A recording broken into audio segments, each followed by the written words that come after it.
हज़रत उमर बिन अब्दुल अज़ीज़ रहमतुल्लाह अलैह का हज्जाज के हाकिम को हाकिम ना बनाना। हज़रत उमर बिन अब्दुल अज़ीज़ रहमतुल्लाह अलैह ने एक शख्स को किसी जगह का हाकिम बनाया।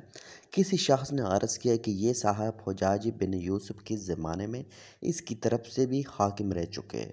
उमर बिन अब्दुल अज़ीज़ रहमतुल्लाह अलैह ने इन हाकिम को मअज़ूल कर दिया। उन्होंने अर्ज़ किया कि मैंने तो हज्जाज बिन यूसुफ़ के यहाँ थोड़े ही ज़माने का काम किया।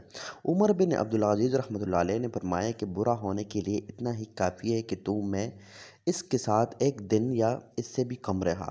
मतलब यह है कि पास रहने का असर ज़रूर पड़ता है। जो शख्स मुत्तकियों के पास रहता है इसके ऊपर गैर मामूली और गैर महसूस तरीके से तक़वा का असर पड़ता है। जो फासिकों के पास रहता है इसके ऊपर फासिक का असर होता है। इसी वजह से बड़ी सहबत से रोका जाता है। आदमी तो रोकना जानवरों तक